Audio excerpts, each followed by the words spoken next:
Hello, it's Tony from Ding. Welcome to another episode of Thinking Tools, where we look at key theories to guide learning design. In this episode, we're looking at threshold concepts, which for me is one of the absolutely critical theories that can really help think about how we design and plan learning. So, what are threshold concepts? Developed by Mayer and Land in 2006.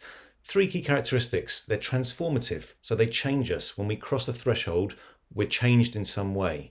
They're integrative, and that means that they reconfigure what we already know about the subject. So if it's photography, for example, and we suddenly understand aperture, we can't understand it. It changes our view of how we approach the subject and how we practice the subject.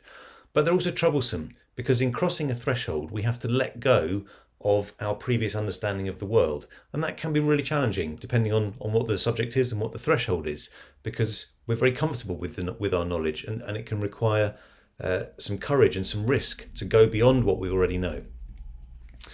This is the key thing. They alter our beliefs. I love this quote from Dewey. The path of least resistance is a mental rut already made.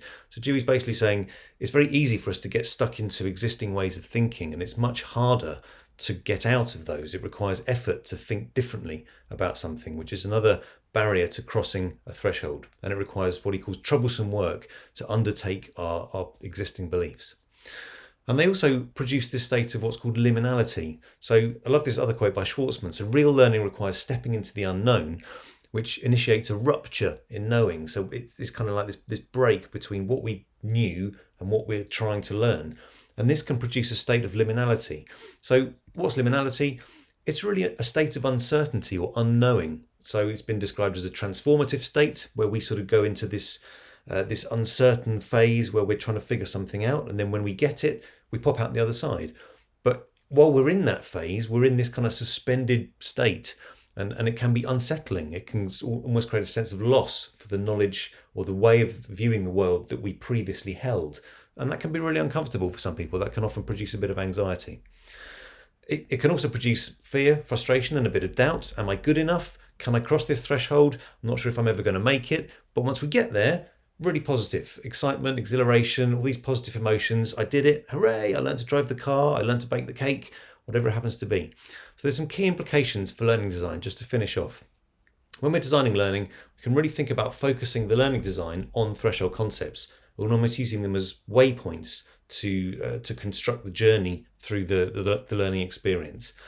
We need to allow time for learners to grapple with these concepts because they can take time, depending on learners' prior knowledge, their skills, their confidence. Different people will take different amounts of time to grapple with these. So make sure that you allow enough time for these key concepts to be learned. Design activities that come at them from different perspectives. Some people will prefer a video, a discussion. Some people will prefer to figure it out for themselves, a practical activity. And because they are troublesome, these threshold concepts, we need to provide multiple means of learning them, multiple means of understanding them. And also really think about using discussion activities, both peer-to-peer, so learners to learners, and learner to student, because it's really helpful for learners to unpack threshold concepts through discussion and to gradually make sense of them through talking about them. So that's it. Threshold concepts, key thinking tool in learning design. If you found this useful, hit subscribe, tune into the next episode, and get some more thinking tools in your toolbox.